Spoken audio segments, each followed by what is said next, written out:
Because 6 weeks ago, they thought she was a joke. And immediately the press, the press is really the biggest problem of all, the fake news, I call it, is the biggest problem of all.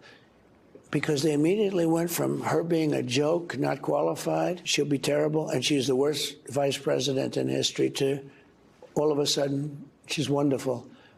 But she's not wonderful. So we have a debate coming up, and I look forward to that. And she'll be exposed.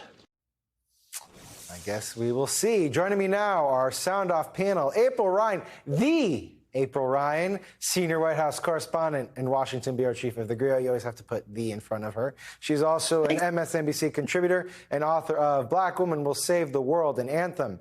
And the Dean Obeidallah, MSNBC columnist and host of SiriusXM's The Dean Obeidallah Show. What a panel. I'm privileged. I'm blessed. Thank you both. Dean, let's start with you. I want you to listen to Tulsi Gabbard on CNN this morning talking about her experience with Vice President Harris and the upcoming debate that will happen between her and Donald Trump. Take a listen. Yeah, I think Kamala Harris has a lot of experience. She is not to be underestimated. If I can be helpful to President Trump in any way, it really is just in sharing the experience that I had with her on that debate stage in 2020, and frankly, helping to point out some ways that Kamala Harris has already shown that she is trying to move away from her record, move away from her positions, and how that contradicts the positions and statements that she is making now, that she is the Democratic nominee. Dean, I thought this was kind of interesting because what she's emphasizing there is that Harris is a flip-flopper, as opposed to just saying she's a liberal. What did you make of Tulsi Gabbard's answer to that question there? First of all, the Sam Stein, it's nice to be on here. Thank you very much. Second of all, the idea, first, can we take a step back? The idea that Trump is going to do some homework and preparation to the debate and listening to Tulsi Gabbard is hilarious. Thank you, Tulsi, for the laugh right there. Secondly, I watched a clip of Vice President Harris with Tulsi Gabbard. She wasn't vice president then in 2020, destroy Tulsi Gabbard. So I'm not sure what tip she's going to give her. But flip-flopping, you're right. Look at Donald Trump on abortion by the hour. He used to be pro-choice, and he's pro-life. Yeah. He's proud. He said, I got rid of Roe v. Wade. 6-week abortion ban in Florida is too much. Oh, now it's fine. Next, he'll perform an abortion at a rally. There's a huge gender gap. He's got a problem. He knows he has a problem. And so he's going to flip-flop. He's flipped out on other issues. I think Vice President Harris is doing an amazing job. Just look at Google Brett Kavanaugh and Vice President Harris as a senator cross-examining Kavanaugh. That's going to be coming attractions. We'll see September 10th. April, let's avoid the imagery that Dean provided us there. Let's talk about the fallout growing over Donald Trump's photo op at Arlington National Cemetery with relatives of service members who were killed in Afghanistan. On Meet the Press this morning, GOP Senator Tom Cotton tried to lay the blame on President Biden and Vice President Harris for not being there. Take a listen. They wanted President Trump there. They wanted to take those photos. You know who the families also invited? Joe Biden and Kamala Harris. Where were they? Joe Biden was sitting at a beach. Kamala Harris was sitting at her mansion in Washington, D.C. She was 4 miles away. 10 minutes. She could have gone to the cemetery and honored the sacrifice of those young men and women, but she hasn't.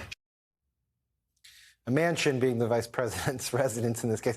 Now, the White House said that neither President Biden nor Vice President Harris were actually invited to Arlington last week. Right. This has become kind of an interesting back and forth between the campaigns here. How do you see it playing out for the Trump campaign, which clearly took on a bit of water for a reported incident of a confrontation at Arlington involving members of his campaign? First of all, my friend Sam, this is sad. Arlington National Cemetery is sacred ground, not just the fact that people are there, but those who are there are people who fought and served this nation that Donald Trump never did. Let's talk about Bones first, right? He's always had a problem with the military. As a wife of a veteran, my husband is a retired naval officer. He takes it seriously. So does my cousin who was in the military. So does my late father who was in the Army. This is sacred. You don't mess with this. Donald Trump has never had respect for the military, number one. Let's start there. Let's talk about John McCain, no matter the party, but he's in his own party, Republican, who stayed there as a prisoner of war who stayed. He could have gone. He stayed there for this country. Let's talk about the Gold Star families. We can go on and on. Donald Trump has a record of no respect for the military. And this is part and parcel of that line of disrespect. And as far as the White House, I am sure if they got an invitation, the president and the vice president would have gone. And she lives in the Naval Observatory. She doesn't live in a mansion. Yeah, slight distinction there. Dean, I want to switch gears a little bit. You mentioned the issue of reproductive rights. This morning, South Carolina Senator Lindsey Graham, he was on ABC's This Week. He addressed this new policy plan from Donald Trump, a pledge to mandate that insurance companies cover the cost of IVF treatments, which can be incredibly expensive. Watch this from Senator Graham. I think he's just trying to show his support for IVF treatments that, we've been accused, the party has, of being against birth control. We're not. We've been accused of being against IVF treatments. We're not. But you wouldn't support this idea of mandating insurance companies to cover this, would you? No. I mean, you've already voted against it. Because there's no end to that. Yeah, there's no end to that. I think a tax credit for children makes sense, means tested. And I think let's look at that concept for people trying to have a child. Okay, that makes some sense to me. Dean, you mentioned it earlier. Donald Trump has been all over the map on reproductive rights. But I'm kind of curious.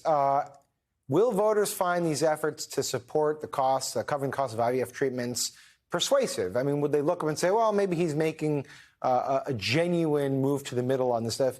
And then secondarily, Democrats could potentially call his bluff by bringing a bill to cover the cost of IVF treatment to the floor of the Senate, which they do control. I'm curious, do you think they should do something like that? First of all, can you give me a second so I can text Jamie Harrison, the DNC, to make sure they bring that up for a vote? Because that's a great idea, Sam. Secondly, as to the first part of this, I'm looking forward to reading Donald Trump's plan on IVF treatment. I'm sure it'll come with an amazing health care plan that he promised 8 years ago that every 2 weeks we're going to get it. And Lindsey Graham has no ambitions to do anything further in politics, so he's saying, no, we're not going to do it. Other Republicans might be on board because they see the polling. They see a massive gender gap. They understand they're going to lose badly in 2024. And one of the main issues is Donald Trump saying things like, I terminated Roe v. Wade and was honored to do so. So this is coming back to haunt them. This is a minor effort. Women, it's not a political issue. I don't think Republicans get it. Nothing more personal than passing laws in state that force women against their will to carry a fetus to term. So this is not politics. Donald Trump can't lessen it. Maternal mortality's gone up in the states where those bans are. Women are literally dying because of these policies. So Donald Trump is empty. It's just pure. It's the worst form of politics. I don't think anyone really is going to believe it in the middle. April, I know you have some thoughts on this. What do you have to say? To piggyback off that, they're not only women who are having options. Sometimes these women, as we heard at the Democratic Convention, as we hear numerous times from women, that they're carrying babies at their own peril sometimes, and the doctors cannot do anything because of these laws. Bottom line, Donald Trump has an archaic mentality. Women are listening and hear it, and they are going in droves toward Kamala versus Donald Trump and this archaic idea of how he wants women to be treated, and he's worried about their bodies. The bottom line is Donald Trump has got to answer these questions. At that debate, Kamala Harris is going to chew him up, as she has been very much and stood strong on reproductive rights, where Donald Trump is waffling. So we'll see what happens at that debate. But again, women are listening, and they're the largest voting bloc, and they're starting to move over to Kamala because of his, his waffling on this. Okay. Thank you, April Ryan. I just want to say, I agreed to host this show because I thought you'd be in studio with me. I'm deeply disappointed, but thank you very much for coming on. I miss you. Dean, thank you as well. I appreciate you.